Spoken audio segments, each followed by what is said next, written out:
We rolling?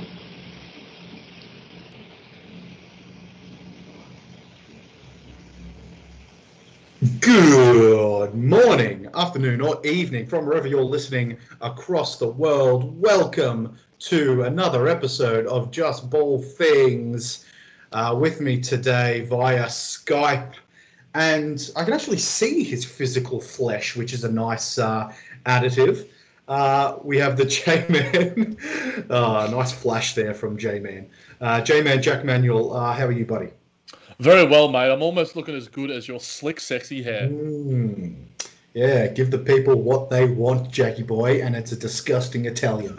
That's what it is. With greasy, greasy hair. You know what the sad thing is? I washed this hair like 2 days ago, but I have just recently gone for a run, and I will not bore you guys with my running details, as I tend to do in what feels like most of these podcasts, so I apologize. Jack is very aware of my repetitive nature and lets me know. Repetitiveness is your job. Your job to be repetitiveness. You're going to go out there and have the best podcast of your life. The best podcast of my life? The best podcast of your life. Simpsons will always be a staple. 50 seconds and we've already got a Simpsons reference in. 2 minutes according to my watch, but I think the timings on my computer are a little bit skewed, but we'll forgive you for that one, Jackie boy. My name is Nick Busink, and mate, I came to the realization, I told you this last week. Yeah. I came to the realization that if you didn't know who I was, if no one knew who I was, which there's a lot of people who don't know who I am. Yes. Let's just put that out there. My 70 followers can attest to that. If you looked at what I say on this podcast and what I say on Twitter, and if you looked through my NBA League Pass history, you would 100% think I was a Lakers fan. And it's quite sad. I am simping so hard for the Lakers right now. Oh, God, if they had an OnlyFans, I would be right on there. It's sad. It's sad. I mean, I barely talk about the Wizards because why the hell would you want to talk about the Wizards? All my tweets seem to be centered around the games that I watch, and I watch a lot of Lakers because of LeBron James. I mean, I'm a LeBron James fan. But if you didn't know me, you'd 100% think I was a Lakers fan, and I am rooting for them in every which way. I am going for the Heat because I think they will be the least competition going into the finals. I'm going for the Nuggets because they will be the least competition in the next round. I'm so far in, mate. I'm too far gone. You don't have any Lakers jerseys though, do you? No, because I didn't like the Lakers. Yeah, but you've got like an Andrew Wiggins jersey, don't you? Or is that your brother? No. I think my brother has a Wiggins jersey because for some reason he wanted a Timberwolves jersey. He wanted a T-Wolves jersey. I don't know. It was a Barley purchase. I mean, most of my jerseys are Barley purchases. So yeah, for 100%. And you know what? One other thing. Sorry to bring this back to running. Though the material on those jerseys are the worst. I got so much nipple rash from those jerseys. It just chafes something serious. And my tender little pepperoni nips were not ready for the abrasiveness of it. Always got to get the dry fits, mate. The Adidas dry fits, the Nike dry fits. That's what's made for working out. I mean, running's a new thing, and all the shops are closed. I've been running in basketball shoes, dude. You know how hard it is to run 6K in basketball shoes? I do not recommend, but I need proper attire. Lockdown sucks. Let's just end it at that. You can contact us on Twitter at the J-Man JBT or at JBT Nick. Let's get me more well known. That's step one. Lakers Twitter, he's in. I'll just hashtag Laker Show or Showtime Lakers every time I tweet something.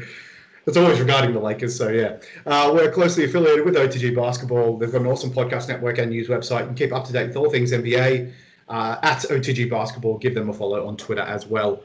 Facebook.com, if that's your social media of choice, /JustBallThings. Give us a like and a follow there. jbtpodcast@gmail.com. Email us, hit us up on the show. We'll read the emails out. Any question, queries, comments, doesn't matter. All right, mate, let's start here. For those of you who are new, we are starting into the Busick-Manuel scale. This is a scale created by us that sums up how likely things are to happen in the NBA. We scale it on alternative fact, Twitter fact, Wikipedia fact, and straight up fact. Mate, first one here. James Harden needs to be the second option on a championship team. This is spicy, mate. This is spicy. Where are you getting this one from? We gotta bring the spice, mate. Jay Williams of ESPN brought this one up, and I thought that it's with the Houston Rockets being knocked out by your beloved Los Angeles Lakers. Yes, okay. I thought that we should have a chat about it because the Houston Rockets organization, obviously overall, Mike D'Antoni is uncontracted. Russell Westbrook is on an inflated contract, to say the least. And the pieces, PJ Tucker and Austin Rivers, Ben McLemore, Daniel House is out banging random people. It's a crazy organization they got going on. I will say, I shared a stat with you earlier in the week. You were pretty blasé about it. I do agree with what you're saying. But James Harden is expected to be a number one. And I think it is a worthwhile thought experiment to debate whether he is. And I put out a bit of a poll today, not sure if you've been on Twitter today, about debating who you would rather have as your number one option out of James Harden and Giannis Antetokounmpo. It was pretty split. Some people were pretty standing for James Harden. Others were on the Giannis bandwagon. I personally think both of them are 1As that need a 1B. James Harden had a 1B two seasons ago with Chris Paul. They were that team, like we obviously potted quite a couple of years ago, and they had a historic team. If it weren't for another even greater historic team, they probably would have won a championship as well as an injury. So I think that second option is a little bit reductive to say, which is why I will say Twitter fact, because I think he needs another credible option, and Russell Westbrook is definitely not that. Even though James Harden wants it to be, it's clearly just a personality thing. He would prefer to play with his friend. Chris Paul is too demanding, and he wants to play a different style of basketball. I personally think that James Harden and Chris Paul could have taken this series against the Lakers, and in general, if you got the Chris Paul that you got in the OKC series and what he produced for the Oklahoma City Thunder this season, he was awesome, and he was awesome with Houston as well, and under Mike D'Antoni too. So, I mean, Russell Westbrook obviously did say as well that, you know, coming back from COVID, coming back from the quad injury did leave him a few steps back. Totally understandable. And you take it with a little bit of a glass half full, glass half empty sort of thing, because what he was producing towards the latter parts of the season, we discussed in the pod, it was his team. And obviously, things can change so rapidly, and we judge what you've done in the most important parts of the season.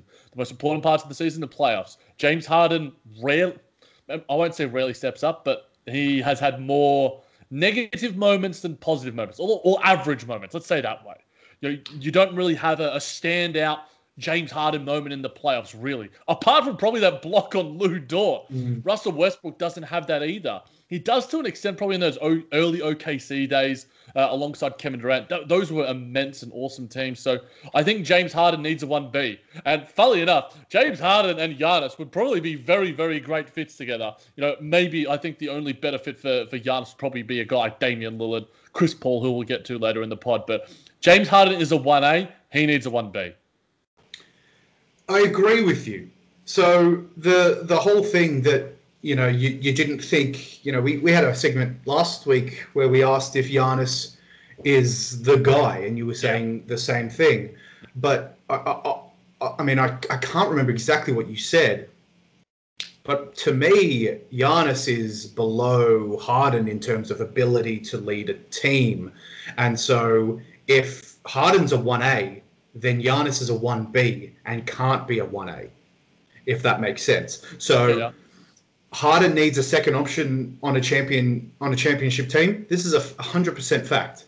Sorry, needs to be a second option. This is an alternative fact. Sorry. He can 100% be the guy, but it is way too easy. And then this is super contradictory, but, you know, hear me out, to what everyone says in the league. It's too easy to defend James Harden in these situations. And I'm not saying from a one-on-one perspective, because one-on-one he's probably the hardest person to defend. It's too easy to double and triple this guy because he passes the ball off and then seeks, and then it is not a Steph Curry. who is constantly moving, which is what made Steph so hard and so valuable to the Warriors from the point guard position. Harden has the same skill set. He's got the threes. I mean, he shoots it with volume, not quite as efficient as Curry, obviously, but he's not as active. He relishes the one-on-one situations, which you're going to get in regular season basketball, and he can absolutely cook his opponent. But when the Lakers are doubling and tripling this guy, he has to pass it off, and he's not getting anything from Russell Westbrook. He is not a second option on that team, which is what everyone thought he would be. And I think going into the season, I mean, he had that wee bit of a stretch where he stopped shooting threes and the Rockets looked incredible. It was the Rockets team because Harden was going through that drought at that time. The Capella trade. Yeah. Well, they super leaned into that small ball. Does the fault of this, I guess, run ending with the Lakers, who are second favorites for the championship? Like, let's not belittle the Lakers here. Sure, the Rockets lost in a fairly poor fashion, but the team on the opposite side of the court is far superior to them. Their system did not work against the Lakers, and I think it's a systematic fault in the way the Rockets play. Is that coaching, Nick? I love the small ball lineup, but I think it's scouting. I don't think all of the eggs should have gone in the Russell Westbrook basket, which is exactly what happened. OKC absolutely loving life right now because if the Rockets do decide, to move away from coaching, that could end very badly. Suddenly, the Rockets picks start looking pretty good for OKC. I put it out on Twitter today. They gave up 2 first-rounders in that Chris Paul. And everyone said that it was too much. Everyone was just like, is this really worth it? And it was all skepticism because, of course, if they win a championship, then they could have traded their whole organization plus 7 GOATs. It didn't matter so long as they got that ship. And it's I don't think it's necessarily D'Antoni's fault, but the way that he's playing basketball seems to be either easy to I guess counter because he doesn't have that second option. If you had Klay Thompson on that team, which you think you're going to get in Eric Gordon and maybe even Russell Westbrook, not for the dynamic. Not from a dynamic perspective from the three-point arc, but just the ability to get you buckets, which he hasn't been doing. Sloppy turnovers, he just has not looked the same. And, I've been on record saying that Russell Westbrook is, maybe not overrated, but oversung, potentially, because he does have games like this. And, I think the argument with what Billy... with William Rondo on the side today, really summed up where the Rockets are right now. At least he's not criticising babies. That's fair. Post-game Rockets, Harden was saying we're one piece away. That's a dig at Westbrook, I think. We're one piece away from a championship team. It's like, well, Westbrook was supposed to be that piece. You leaned so high in, and anyway, gotten a little bit off track, but Harden can definitely be the number 1 option, but he needs a very good number 2. I mean, are the Lakers the same without AD? And it's just LeBron? Of course not. You need a team. It's a team goddamn sport. And he can be that number 1. He just needs the number 2. Very well put.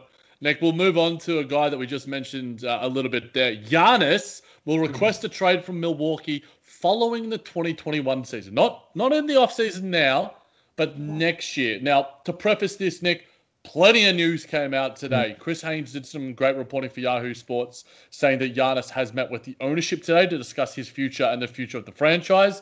And there were some quotes taken away from the piece. And he said, one of the quotes that was sort of taken away from Giannis, he said this: "Hopefully we can learn from this and get better as a team. Come back and hopefully build a culture in Milwaukee for many years that we can come out here and compete every single year for a championship. Now, that doesn't necessarily say that he's going to sound like he's going to be leaving in a lot of respects. But at the same time, that you read the article and you look at some of the quotes and you look at who he unfollowed on Instagram today. Apparently now he only the unfollowing on Instagram. That's great. That is. Oh, I love when shit like that happens. It's just so perfect. It starts.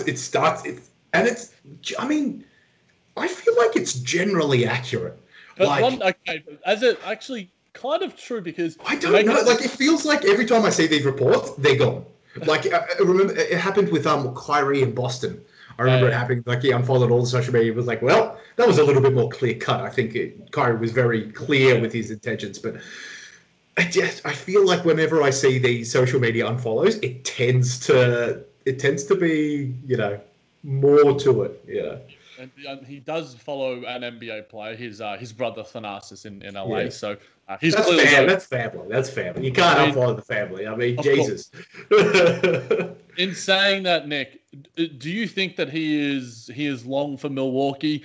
We obviously heard his post-game comments after that Game 5 loss to Miami. We're hearing these new comments now about what he's been saying to the ownership.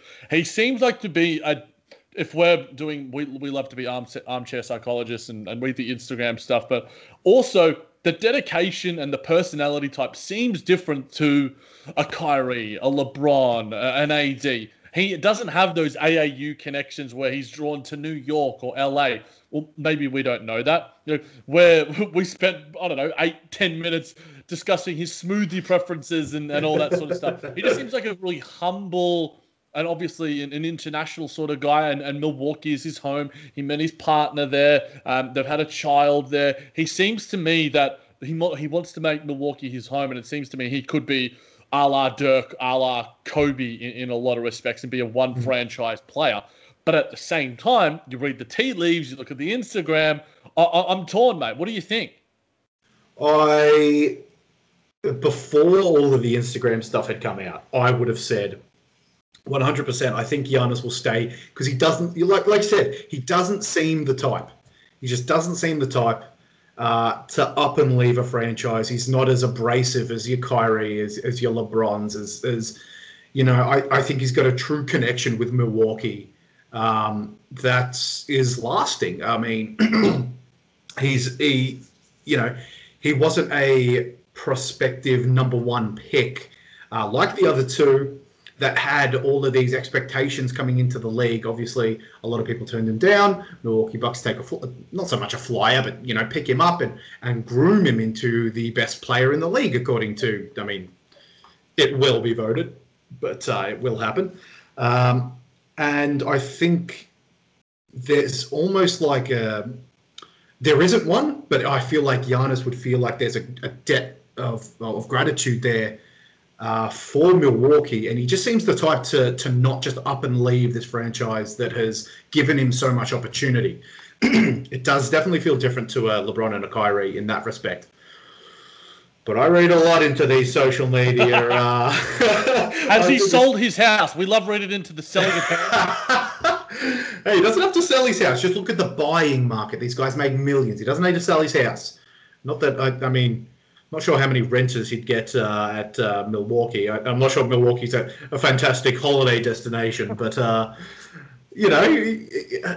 it's. I look into the Instagram followers a lot, and I truly think he is not going to. He may sign. What? See, he doesn't want to sign the Supermax. I think if he signs the Supermax, he's staying. Yeah, but do you think he does the LeBron the 1-1, the KD the 1-1? I think he will, because I think he's going. I think he's going, and I think he at least gives Milwaukee options. He'll give them that. And to clarify, he is contracted till the end of the next season, the 2021 yes. season. So he'll play out. He'll play it out. Yep. He will sign on just to avoid the KD free agency questions and give give Milwaukee options to trade. But it'll be all dependent on the contract, because if he doesn't sign, he's gone. If he signs 1 year or a small contract, he's gone. If he signs a massive contract, I think he'll stay, because people will trade for him. I mean, people traded for Blake Griffin. I always use this as an example. He signed that Supermax at LA, and Detroit traded for him. Someone will trade for Giannis, even if he's on that Supermax. Of course. 100%. I mean, that's not, that's right. Yeah. That's not exactly hard to say. But it leaves Milwaukee in a bad situation, which is I don't think Giannis will do. Yeah, that's fair. And we can analyse. We only know so much as two blokes from Australia anyway. But before we move on, Nick, give me a destination for Giannis that you like best for him. Not necessarily where he will go. Where do you like him best in terms of reaching the pinnacle championship status? We said that Giannis was a 1B. And he can literally, I have no idea on salary caps. And so this could be these could never happen. And I know, one of them is Portland. Obviously, Portland. But I'm fairly sure their cap is fucked. Yeah, no, but they can't do it. It's why. But you can create these super teams mentally in your head. You create your NBA fantasy teams, and anywhere with a good backcourt, Rockets. Anywhere with a good backcourt, he will flourish because he needs the talent in the backcourt around him just to draw attention from him. Other people need to be threats, and as good as Chris Middleton is, it's just not quite the same as a Steph Curry, as a James Harden, as a literally there's much better backcourts than the Milwaukee Bucks out there. Yeah, one word from me before we get to the next topic: Dallas. They also have. They will have cap. They will have cap next season. That's a good one. That is a good one. Because Doncic is a 100% a 1A. They will win 10 championships if he goes there. Doncic, Kristaps, and would they have to trade Kristaps for that? I would wonder. No, they wouldn't. No, they wouldn't. They have max cap room, so definitely keep an eye on that one. That's juicy. Yeah, that's nice. I like that one. Well done.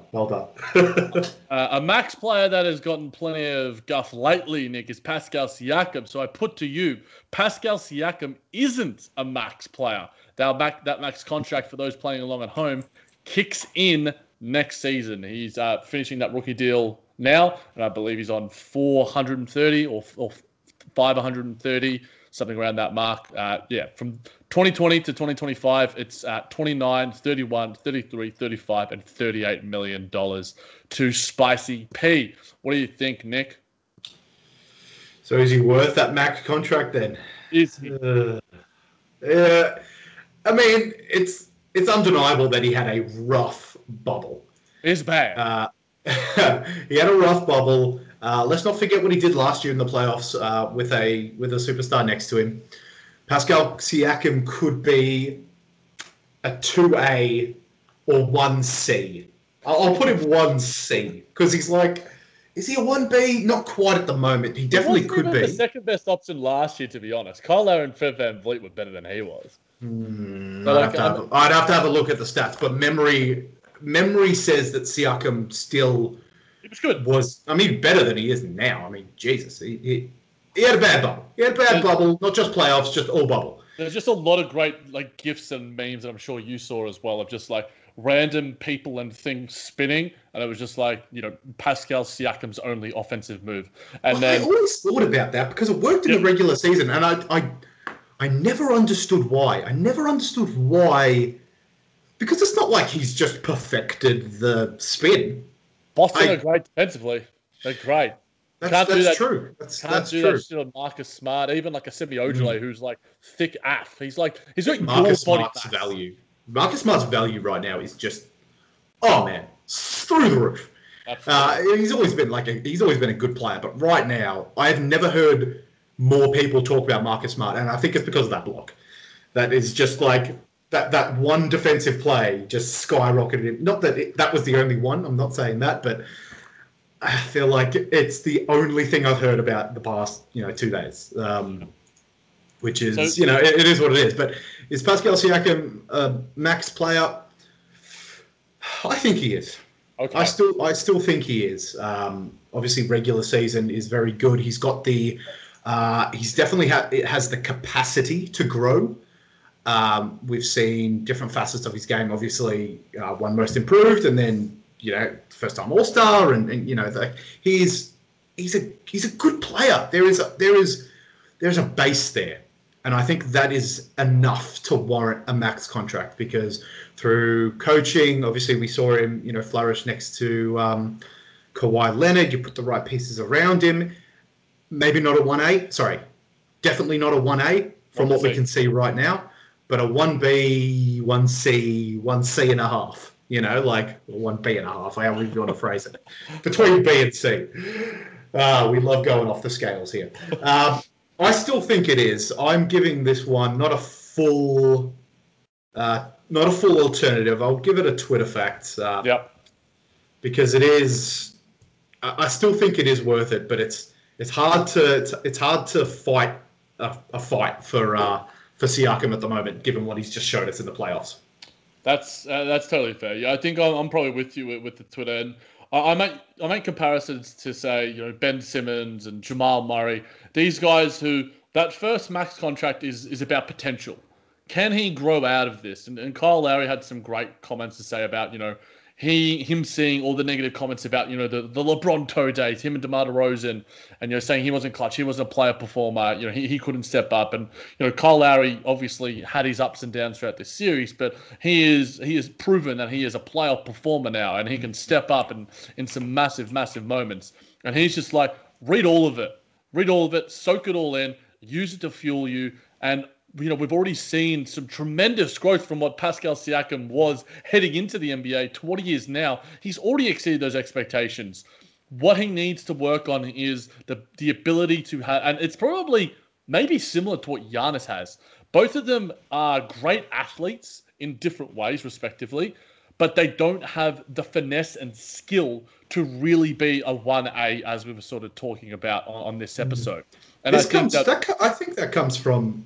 Like, let's not forget, this guy picked up the game at 16 years old or something like that. Yeah. Like, the guy has not been bred to play basketball like it feels like every other player coming from the US. And so I think that's why his stock was so high. The guy had been playing basketball. It's like he's only been playing basketball for 10 years. Really, he's 26. Yeah. There's so much room to grow. There's so much potential there, and it gets people excited.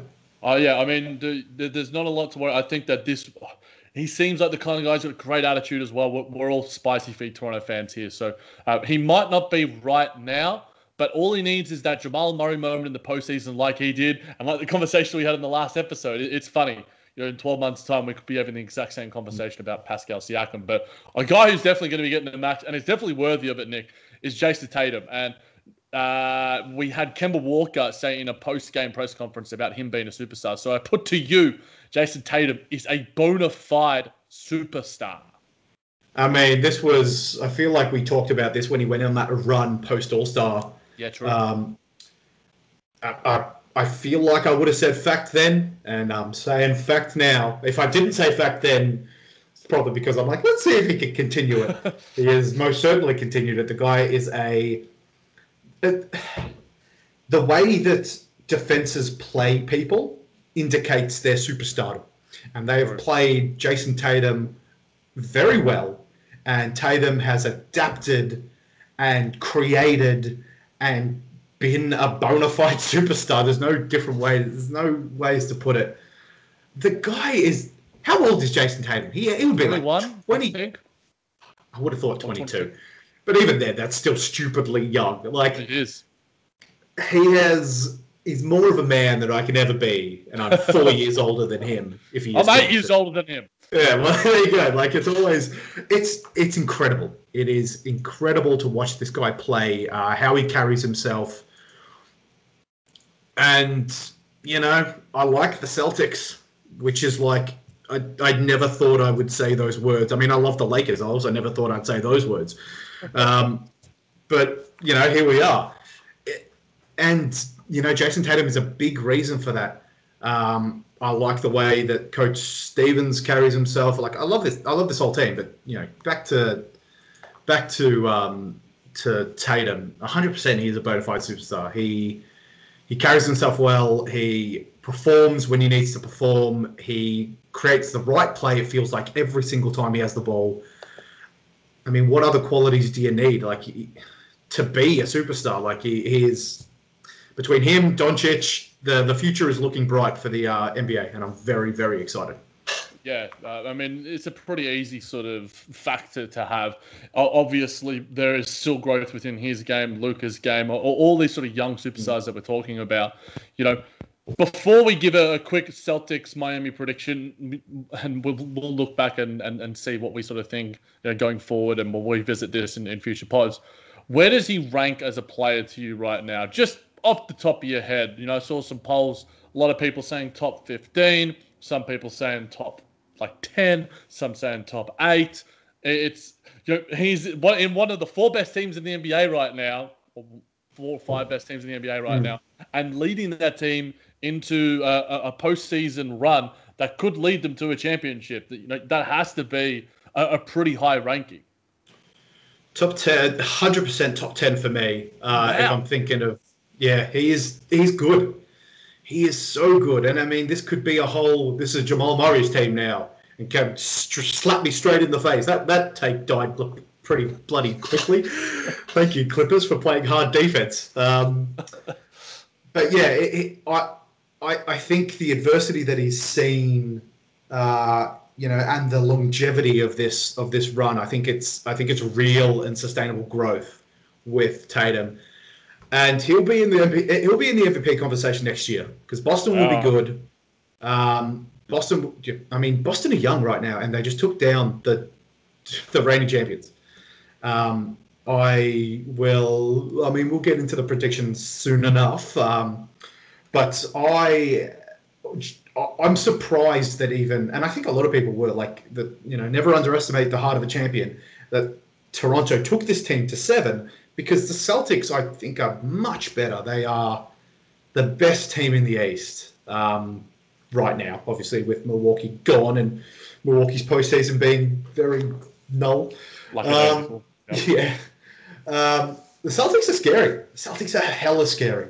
And maybe the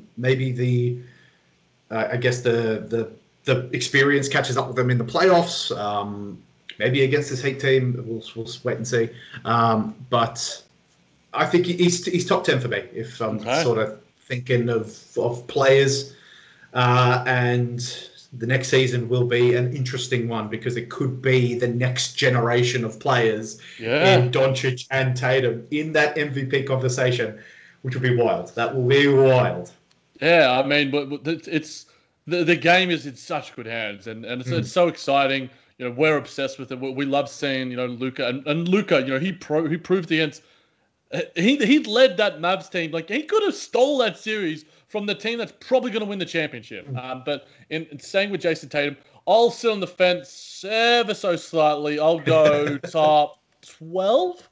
I think that he's really good. And Corey and I will be doing a top 50 soon. And his ranking, Luka's ranking, is going to be very fun. Nick, my prediction for Celtics-Miami is Celtics in 7. What have you got before we get on to our next topic? I am the same, but my heart wants Heat because I'm obviously secretly a Lakers purple fan. And gold stand. Not that I think that the Celtics will still beat the Lakers. I think experience will win out there, but they're much more formidable than the Heat, I think. Because of Tatum, because of Brown, because of Smart, because of Coach Stevens and how they play. They can suffocate teams. And again, it's all about the opposition. Different obviously schemes play differently, so it depends how they match up with the Lakers. We'll wait and see, but they looked very good against Toronto, and Toronto are a formidable foe. So I'm just using that logic carrying forward. I think it'll be Celtics in 7 as well. It would have been 6 or 5 even, but Miami have Butler, and you can count him for a few games. Yeah, Jimmy Butler, Eric Spoelstra, amazing coach. Bam Adebayo has been tremendous. Tyler Hero stepped up, and Goran Dragic. They've got a lot of guys, and the defense. I think Andre Iguodala and Jay Crowder may not have the easiest of times guarding Jayson Tatum and or Jaylen Brown, but it's going to be tough and it's going to be a slog. I'm really excited for this series. I think it's going to be tremendous. But another series, Nick, is obviously the Nuggets and Denver. But we assume the Clippers will get out of that. So I put to you the Clippers, and it's only 3 a.m. There's no, it just makes no sense for us to get up for that game. So hopefully they just take care of it. 100% I am not getting up on a weekday, on a work day to watch the Nuggets. Even if the Nuggets win, I'll be like, cool, I'll watch Game 7. Yeah, exactly. Yeah. So what was the question? I don't think I finished you. I think I cut off 5 minutes. I'll put to you the Clippers' inconsistencies will cost them this year's championship. I mean, a lot of teams had shown their sort of holes. Even when we were talking, even when Milwaukee was still in the when they went one down and they lost to Orlando as well in that first game. Inconsistencies were starting to pop up with all of the big teams. Obviously, the Lakers, although that seems fairly foolish to say because they've won both their series in 5. The classic LeBron feel-out games is 100% a real thing. They come across, they being the Clippers, they come across lazy sometimes. Okay. And it's come across in the Clippers series, in the Nuggets series 100%, breathing life into the Nuggets team. It feels like the Clippers themselves are egging the Nuggets on. It's like, oh, come on, you can take this one, no worries. And then they let it slip. And, before you know it's 3-2. Inconsistencies from Paul George, obviously being a little bit more consistent in the Clipper series, especially defensively. The first game that the Clippers lost to Denver was when Kawhi put up 15 points or something. Will it cost them the championship? I don't think so, because the Lakers haven't looked, those game ones. I think there's still something to put in that. It's not just LeBron James, feeling out the games. They have been completely cold from 3. Turnovers kill them in those games. They've played badly, and I 100% think that can play out in a series. So the Lakers haven't exactly been, Mr. Consistency, despite the fact that they seem to pummel the Rockets. I feel like the Rockets defeated themselves a little bit. I don't think it'll be the main reason that cost them the championship, because Lakers can definitely give up a few games as well. That series will still go to 7. So I'm a little bit on the Twitter fact. Twiggy. I'll go smack in the middle. Why not? I'll go the Twiggy. I love it because it can cost them, but it can also be a multitude of other things to lose them against the Lakers if they. I mean, who knows? I mean, we could be looking at this podcast in hindsight, and Denver. Yeah, that's right. Denver could make it through. Wow. I mean, Jesus, I don't know. We'll wait and see tomorrow at 3 a.m. Get excited, Jack. Set your alarm. Yeah, sure, mate. Sure. I'm gonna go. Actually, go into work tomorrow, which is gonna be fun. In saying that, I think the general crux of this topic, inconsistencies, could be applied to every team. And, the Lakers' inconsistent defense, the Lakers' inconsistent shooting, the Boston Celtics' inconsistent shooting and offense in the half court. All of those things could be copy-paste to all those teams. So I think that this is closer to a fact for me, because I think it's an inconsistency in mentality. And whether they do decide to go, all right, this is the Lakers now, we can't be lackadaisical, sort of let them in. They're a team that plays like they've won 1 or 2 championships, the Clippers, but they're not a championship team yet. They haven't. Their franchise hasn't even made a conference finals. Now, obviously, Kawhi is a guy. We've spoken about that on last episode. So I expect them to get there. But I am worried about their mental aptitude. And obviously, Doc can only do so much because, you got Montrezl Harrell, you got Patrick Beverley, you got Marcus Morris, these sort of guys who we're not the biggest fans of. But when they're locked in, it brings an energy to this team that I don't think has been there. But now those guys are working they've got the runs into their legs, and I think it's going to bode well for the Clippers heading into the Lakers series. The Lakers, if fit and firing, they're going to have an extra couple of days off as well because they don't have to play a Game 6. So, both final series are going to be awesome. So hopefully the Clippers do make it through. Hopefully they do close it out. But we'll get to Chris Paul, Nick, because it seems to me, I think that he won't be on the Thunder next season, but I'll put to you, Chris Paul won't be on the Thunder to start the 2021 season. I mean, knowing OKC, they'll trade him for another 7 draft picks and just make it rain with freaking the lottery balls. I don't know. I would try. I would try to keep him, even if really. Yeah, even if a trade. I mean, unless literally what I said happens, like they trade him for something that's crazy, or is he free agent? Are we talking free agency? I'm not quite sure on the he's got that extensive contract similar to Westbrook. I don't think it's bad. I think it's got 1 year less on it as well. Yeah. Okay. I would still try to keep him. He brings a lot to that team. He brings a lot of excitement to the fan base. Like, if people start coming into the games, they'll want to see someone like Chris Paul, who led them to, Game 7 against the Rockets. That's big for a team that was called to just lay over and die at the start of the season. Do you not think, though, that the departure of Billy Donovan signals a change in direction from this franchise? Let's go, all right, it's SGA. Let's build around this guy. Let's see what we can get some young talent and build for a championship in 5 seasons' time. Rather than, I totally get what you're saying. And obviously the impact that Chris Paul has had on SGA too. And whether they trade Dennis Schroeder, whether Danilo Gallinari leaves the team as well, whether they want to package Steven Adams. But I think it's I can't say it as a fact because I have no idea. But I'm pretty strong that I think that he will be gone. And I think that he'll want to either get like another championship running him or lead another franchise out of the abyss. And we spoke about the Milwaukee Bucks earlier. They've been linked to him. According to Scoop B. Robinson, there are these lists of teams that have been in the running for his services or shown interest: the Bucks, the Knicks, the Mavs, the Jazz, the Suns, and the Sixers. So a lot of teams I could certainly see. I like the Sixers on that one too. I think the Bucks. Tobias Harris, Al Horford package there. You throw in a couple of firsts. We know how much the Sixers like to have turnaround on their roster as well.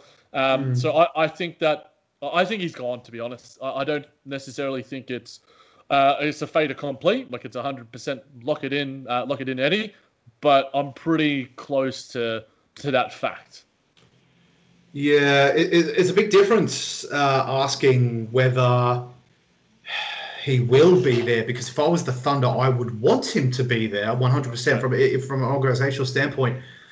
I would want another year of him grooming this team. Show us what it's like to be a professional basketballer in his image. But his value right now is just at an all-time high, Nick. And if you're Sam Presti and you want to keep making it rain picks, which, man, that man loves his picks. He loves picks more than a lot of things I won't say on this podcast. But in saying that, I hear what you're saying. I think that I don't know if it's a win-win situation, but you get a lot of benefit either way. If Chris Paul stays, you get all the things that you're alluding to. Yeah. If Chris Paul leaves, I think that right now you could get something back, which at the start of the 2019-20 season, we wouldn't have said that. We would have said you have to give, add in one of those 80 million picks in the trade for Paul George to get rid of that contract. Whereas now, if you are looking to maximize value, and Sam Presti is a very shrewd GM, I think that he's definitely going to be looking very, very hard into it. That's fair, and a lot of players will pay for him. I mean, he brings an unquantifiable metric to your team that a lot of teams, a la the 76ers, the Milwaukee Bucks, are missing. That they're not stats on a stat sheet. It's, for lack of a better word, culture, which I don't quite like that word because there's a lot of things that go into that term. But there's a lot of good things to like about Chris Paul. and they weren't his stats. His stats this season, if you just looked at him in isolation, yeah, they're all right. But his impact on every other player is just significant of that of a superstar, the same way LeBron has on his players. The Kawhi Leonard shows, Jimmy Butler shows, and that is an unquantifiable absolute goal for a lot of teams out there who are championship bound. Yep. Out of the teams that I listed just before, Nick, I'd love to give us some takes so that we can revisit in future pods. Where do you want him to go? Where do you think he'll fit best? I like the 76ers pull for Chris Paul. Don't know what that cap's like. I feel like I've said that a million times now. I don't know anything about the caps and the contracts. I'll leave that for greater minds than I. But really, it's pretty easy to identify teams like that. Teams that are good but have underachieved. The Sixers, the Bucks. The Rockets to an extent, which is crazy.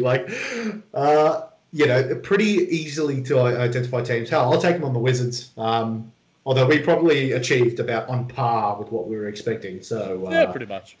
Yeah, we're meeting expectations, Jack boy. The on par Wizards, good on. Even the Nets might be an interesting. Would you like Chris Paul on the Nets? I mean, obviously, it gets a bit weird on how he'll actually play, on where he'll play and where he'll find minutes. But, maybe it's like a Jared Dudley. He's just the spirit guy, For $46 million, I need a bit more spirit. I'll just get Jared Dudley back when he's finished the contract. It's an interesting one. I like you throwing the teams out there, but we have about 80 million guards who need the ball. But, Nick, we'll get to a guy who we both love, the Thick Lord himself. Nick, Nikola Jokic is the most relatable NBA star. Now, I'll put this to you. The reason why I say this is this. He was asked about, his general style of play and how he seems quite patient when he's out there on the floor. And he said this: "I'm patient because I cannot run really fast. That's my only option." He's great. What I love about international players is that English is their second language. Because English is their second language, the vocabulary is not as large as anyone else, and so they're generally very direct with the way that they speak because it's what they know. And I love this. It's just to the point. It is so succinct. And I get it, dude. I get it. I played soccer for a very long time, and I'm not a fast guy. And so, literally, I prided myself. Proud? I don't know. On my ability on passing. Sound familiar? On having a lot of time on the ball and just distributing the ball very, very well, because I was never that guy on the wing who was just blasting down because I'm fat. I've never been that guy. And so you have to adapt, your body type dictates the way that you play, And I'm completely relating right now. So I guess this is a fact for me. I mean, a lot of people can relate to this. You've got to win people over in other aspects of the game. If you're not a goal scorer, then you're a passer. Then you got to think about the game more tactically. If you don't have the physical gifts, and then you can be LeBron James and just have it all. Busted. True that. I agree. Very, very relatable. It just reminds me of the quote from Space Jam. I may not be very fast, may not be very good, but I'm slow. And large. And a dork. Nikola Jokic definitely is not a dork in any sense of the word. We love him. We love our Thick Lord. But, Nick, we'll get to someone who has a bit more athleticism, and that's Jrue Holiday. Nick, I put to you, Jrue Holiday was snubbed from the all-defensive teams. The reason why I say this is because I didn't just say this myself. I also saw this on Twitter from the likes of JJ Redick, his teammate, and Damian Lillard himself said beyond a snub. And my favorite player in the world, Kevin Durant, also said it on JJ Redick's podcast, saying that he is one of the best, if not best, one-on-one guard defenders in the league. So what do you think? Should he have got a spot on those all-defensive teams? Yeah, I mean, this is the part of the game that stats don't, and I guess media personnel can miss because the You're literally stats. saying what Kevin Durant said on the podcast as well. Oh, really?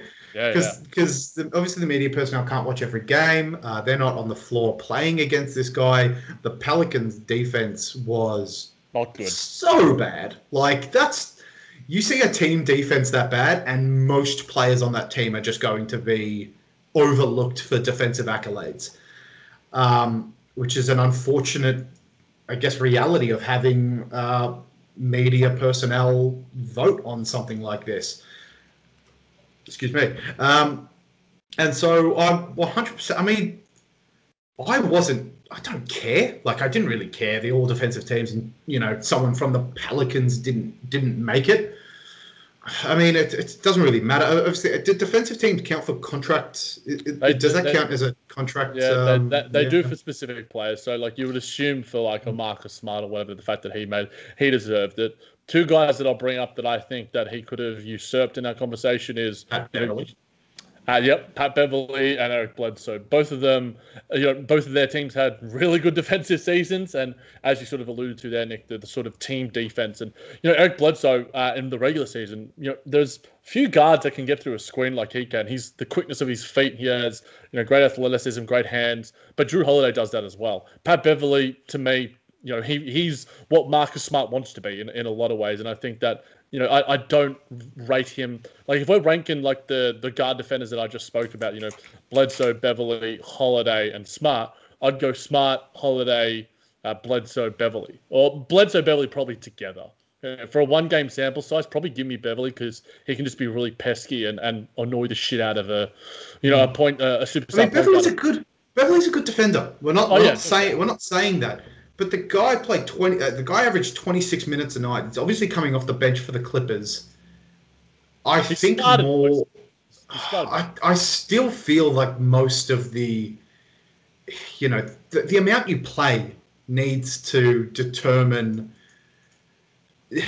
have some sort of factor in these awards. Jrue Holiday is doing it for 34 minutes a night, and it's almost unanimous from everyone in the NBA that this guy is a tremendous defender, and 100%. I mean, these are the guys that are playing against him. The other guards in this league see this guy across from them, and they're like, "Shit, I'm gonna have my hands full."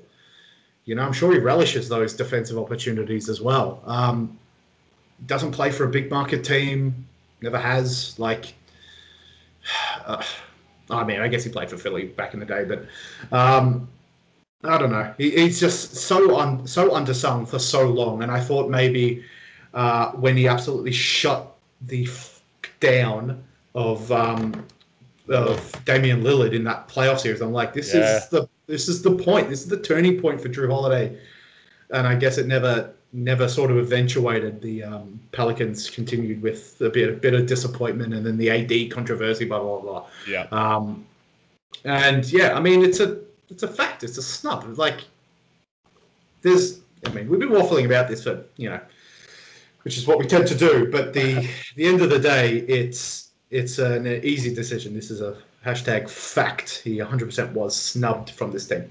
Yeah, I give this anecdote quite a bit. About the fact that I was lucky enough to see the Pelicans play with AD and Jrue Holiday against the Brooklyn Nets 2 years ago, I believe it was. I was at Barclays with my co-host, the Brooklyn Buzz, Nick Fay, and watching Jrue Holiday play defense, I'm just like, dear God, but we are not going to score on him. He is so quick, so good, so smart, so athletic. He moved, like, his lateral quickness, his feet, his hands. He is an absolute monster. He is a freakish defender.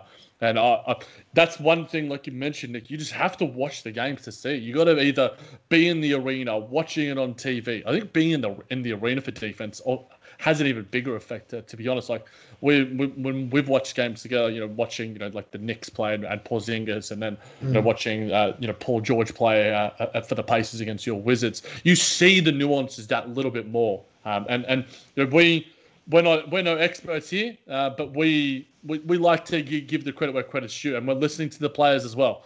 Damian Lillard himself, he knows. JJ Redick definitely knows. He's probably been guarded by Jrue Holiday a million times. I mean, like the guards in the league are the best. Like not just your bloody Ramon Sessions. Like what a cut! What a pull. It's your superstar guards in this league. They're saying, hey, this guy is a pain in the ass. And that's exactly what your defensive teams are as well. Like, I honestly think the game sealing steal from Patrick Beverley on Christmas Day may have cemented that, because that's a memorable play from Beverley, and it was great. It was a fantastic defensive play, but I think a lot of people will give him credit because he's got these highlight plays, and so something like 2 minutes. 2 minutes in the playoffs, or however much he's playing, it tends to get a bit more airtime than someone like 34 minutes of defense on the Pelicans. So it's just part of the game, I guess. Fair point, mate. Fair point. Spiel it up, lad. That's it. That's it. Oh, jeez. I feel like that one went quick. Yeah, but we're practically right on the money for the hour. So time flies, mate. Time flies. That's right. Time flies when you're having fun. All right. That just about does it. So thank you all for tuning in to Just Ball Things. Thanks for sticking it out for the full hour. You can catch us on the Nothing But Net Radio channel. As always, you can catch us on Apple Podcasts, Google Podcasts, Pocket Casts, Player FM, Spreaker, Spotify, wherever it is you listen to your podcasts. Do us a solid and leave us a rating and review. It helps us out a bunch. Might be coming on back to YouTube. We might. Yes. May or may not. Yes. We're doing a bit of a experiment here with some videos. So I know my video was doing a little bit of wiggy stuff during this podcast. We might have to see if we can figure that one out. But yeah, hopefully you can see us on YouTube as well. If you're listening to us on Apple, leave us a rating and a review. It helps out a bunch. So remember, it's you guys that make the show great. So we appreciate any and every post heading our way. So until next week, keep masking up, superstars. There we go. Let's stop recording.